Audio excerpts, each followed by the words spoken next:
Monday started like every other day. I woke up at 6, made coffee, checked my emails, everything felt normal. The morning light hit the kitchen just right, calm and routine.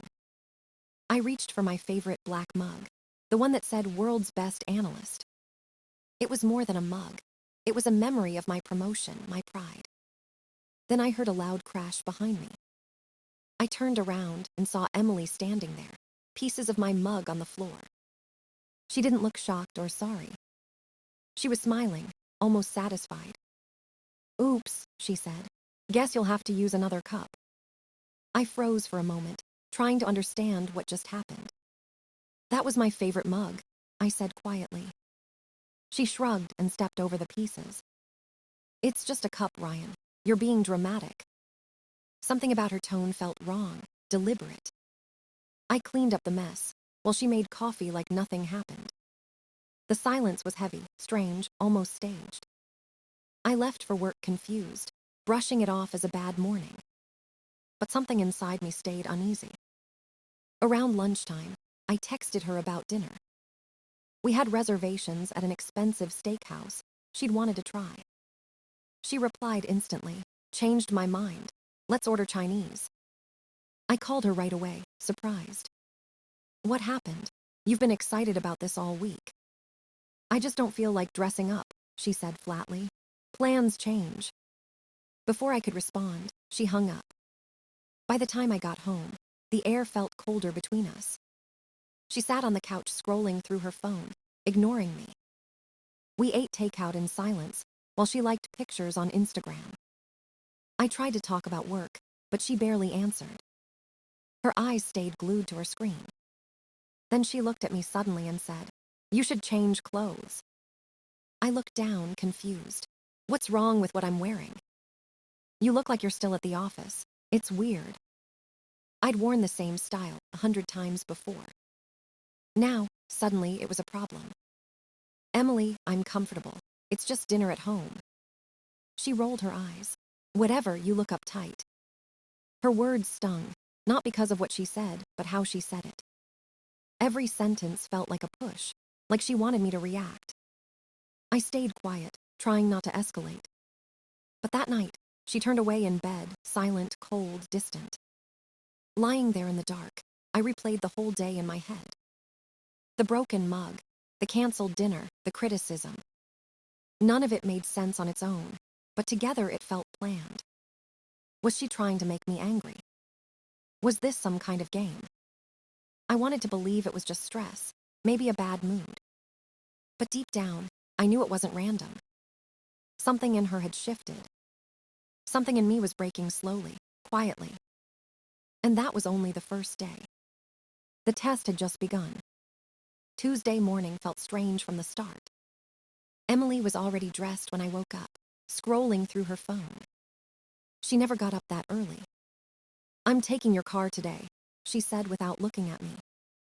I frowned, half asleep. "What's wrong with yours?" "Nothing. I just want to drive something nicer for once." Her tone wasn't a request, it was an order. "Fine," I said, "but it needs gas. The tank's almost empty." She nodded vaguely, not even listening. I took her car instead, adjusting the seat and smelling her strong perfume. All day at work, something felt off. Around 3, I got a text from her. "Your car is back." That was it, no explanation. When I got home, I checked the tank. Empty, the warning light was on. I found her in the living room, getting her nails done. "The tank's empty," I said, trying to stay calm. "Oh, I forgot to get gas," she replied without looking up. "I told you this morning it needed gas." She shrugged. "It's 5 minutes at a gas station. Relax." I could feel the irritation burning under my skin. Again with that same word, dramatic. She always used it to shut me down. Later, I went to my office to prepare for a client meeting. This was a big one, a presentation worth hundreds of thousands. Halfway through the call, my office door opened. Emily walked in, arms crossed. "Are you almost done? I need to ask you something." I muted my mic fast. "Emily, I'm in a meeting." "It's important," she said, pouting like a child. Can it wait 20 minutes? Is work more important than your wife? I stared at her speechless. My boss and client could hear the tension through the mic. Emily, please, I whispered. She sighed loudly. Fine, I guess I know where I stand. She stormed out, slamming the door. The silence on the call was painful. When the meeting ended, my boss said, everything okay at home? I lied and said it was fine. That night, I took her to a casual Italian restaurant, hopping to reset things. The waiter, a young guy maybe 22, greeted us politely. Emily smiled too wide, her voice sugary sweet. You think the chicken parm is good. I love a man who knows Italian food. The waiter laughed awkwardly. She kept going, complimenting him, laughing at nothing, touching his arm. I could feel my jaw tighten. When he left, I asked, what was that? What was what? She said innocently. You were flirting with him. She laughed. I was being friendly, you're paranoid. That wasn't friendly. Then maybe you're insecure, she snapped. When we drove home, the silence felt sharp. Halfway there, she said, you seemed tense at dinner. You wanted a reaction. Now you have one. She turned away, smirking slightly. That was when I knew it for sure. None of this was random. She was testing me, pushing every button she could find. And somehow, I knew tomorrow would be worse. Wednesday started with silence. The kind of silence that makes your skin crawl. I walked into my home office and froze. Everything was gone. The desk was empty, the shelves bare, papers missing. Weeks of research, notes, spreadsheets all vanished. Emily, I shouted from the hallway.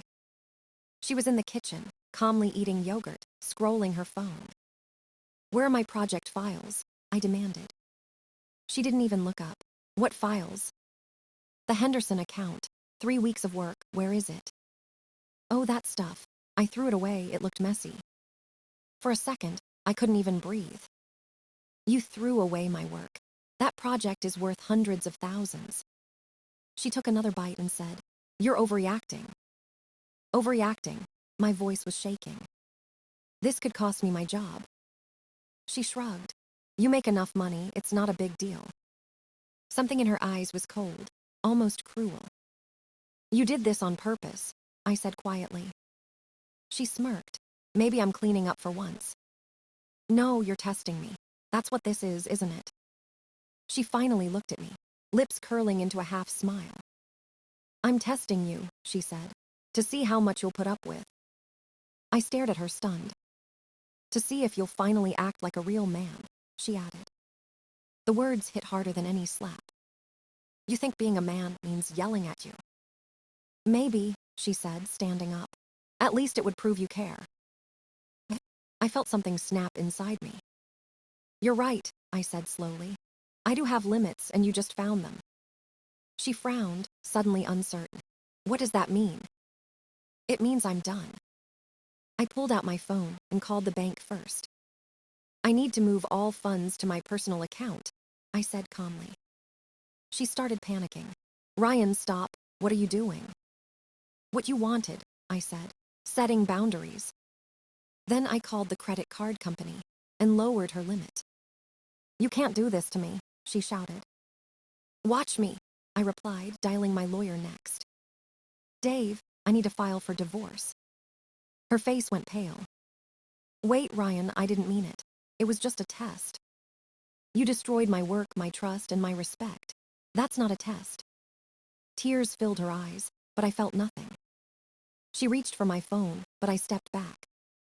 I'm testing to see if you respect me, I said. So far, you failed miserably. Her sobs followed me as I left the house. For the first time in days, my head was clear. I wasn't confused anymore. I wasn't walking on eggshells. I was done being her experiment. She wanted to find my breaking point. She just did. And there was no going back. Thursday morning began with chaos. Emily was packing the kitchen, her phone in her hand, eyes wide with panic. My card isn't working, she said, waving the screen at me. I know, I replied calmly. We'll fix that later. I was trying to order breakfast, and it got declined. Then make some at home, I said, sipping my coffee. Her jaw dropped. You can't just cut me off. I didn't cut you off, I said. I gave you a budget, $500 a month. She laughed, thinking I was joking. That won't even cover my skincare, she said. Then you'll have to change your routine. You're insane. I'm your wife. No, I said. You're the woman who tested my patience until it broke. She started crying, but I stayed silent. Every tear felt like a performance. By noon, my lawyer called. Ryan, I reviewed everything, he said. You're in good shape legally. He explained that most assets were in my name, including the house. Her reckless spending would work against her. Did you know she spent $45,000 last year on personal expenses? I was stunned. On what? Spa treatments, designer clothes, restaurants she went to alone, he said. It made perfect sense now. I was a walking wallet to her, not a husband. When I got home, she was sitting on the couch surrounded by papers. Look, she said, I applied for jobs today. Good for you, I said. But they all pay so little. I can't live like that. Welcome to the real world, I replied. She glared at me. You're being cruel. I'm being fair. You wanted a test. Now you're living the results. She threw the papers onto the floor.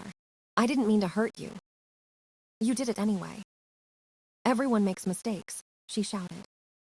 Destroying my career isn't a mistake, I said. It's a choice. She walked closer, tears streaming down her face. Please, Ryan, we can fix this. I shook my head. There's nothing to fix. You showed me who you are. She tried to hug me, but I stepped away. I loved you, she whispered. No, I said softly. You loved control. Her face twisted in disbelief. You're really divorcing me. Yes, I said. You wanted to see how much I'd tolerate. Now you know. She fell to the floor crying louder, but I didn't stop. I walked past her to my office and closed the door. For the first time in years, I felt calm. I checked my bank accounts, changed a few more passwords, and exhaled. The storm was behind me, but the wreckage was still fresh. She thought this was a test of love. It was really a test of respect. And she failed every question. By the end of that day, our marriage wasn't just broken. It was over.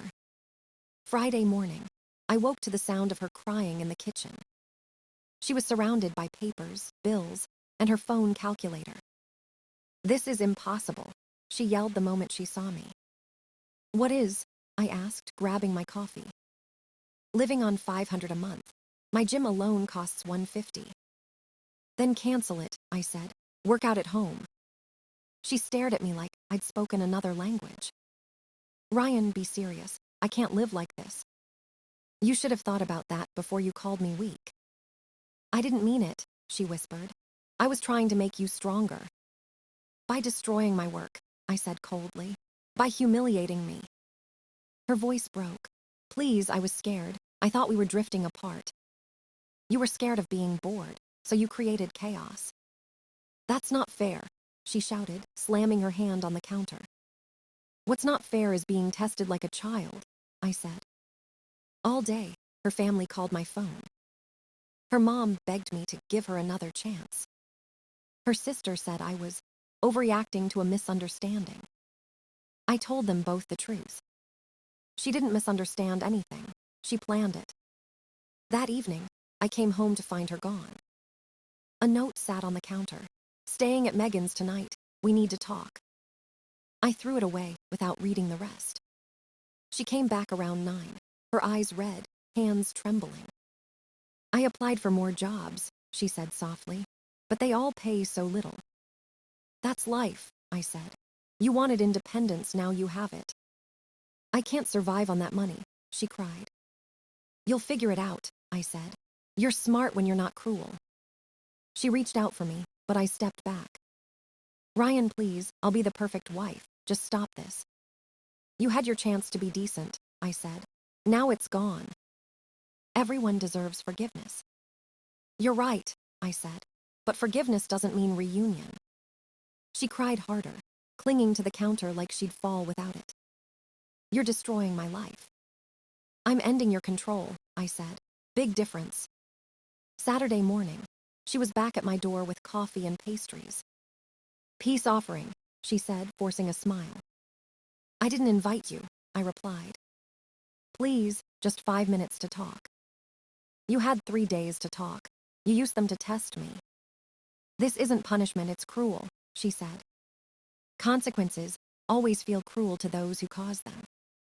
She tried to block the door with her foot when I closed it.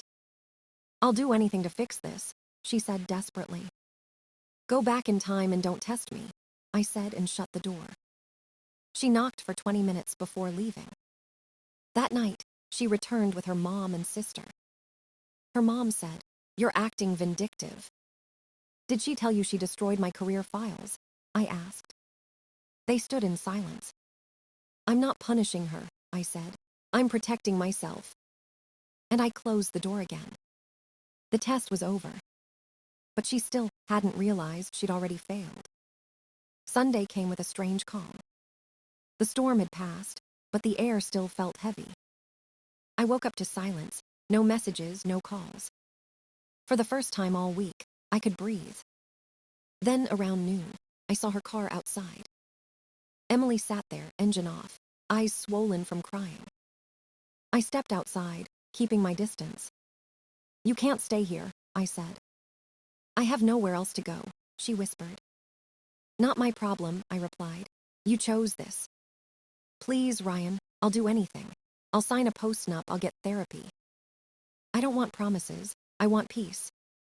You're throwing away our marriage, she cried. No, I said. You threw it away when you turned it into an experiment. She sobbed harder, gripping the steering wheel like it could save her. I just wanted to make sure you still cared, she said. I showed I cared every day, I replied. You mistook calm for weakness. She looked up at me, desperate. Can we at least talk inside? There's nothing left to say, I told her. Her tears blurred her mascara into black streaks down her face. You don't understand, she said. I thought it was harmless. Harmless? I asked. You destroyed my work and insulted me in my own home. I thought you'd fight for me, she said quietly. I did fight, I said. But not to prove something, I fought to stay decent. She covered her face with her hands. I hate myself, she whispered. Then learn from it, I said, because I won't be around to fix you. That night, I got a message from her sister. She's at my house, the text said. She's broken, but she signed the papers. I stared at the screen for a long time. It didn't feel like victory, just closure. On Monday morning, my lawyer called. It's done, he said. She signed everything, no contest. I thanked him and hung up, staring out the window. A weight lifted off my chest, slow and steady. Later that day, I heard from a friend who knew her. She quit her job, he said, moved back with her parents. I nodded silently. 3 months later, I learned she was working retail, barely surviving.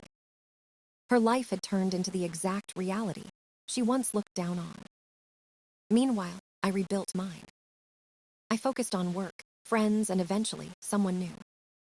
Her name was Claire, kind and grounded.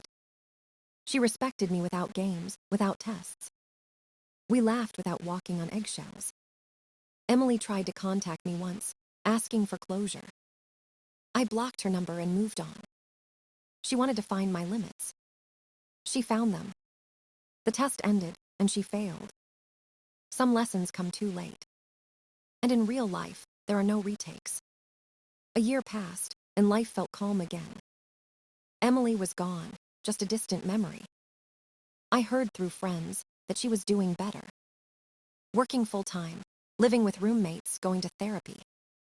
They said she finally understood what she'd done.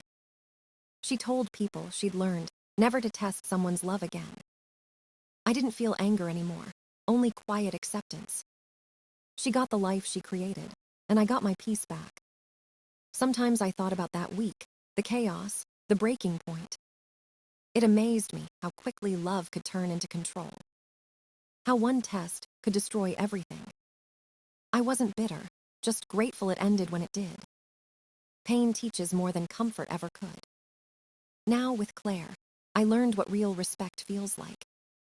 No games, no experiments, just honesty. Emily wanted to find my limits, and she did. But she also showed me my worth. There are lessons you pay for with everything you have.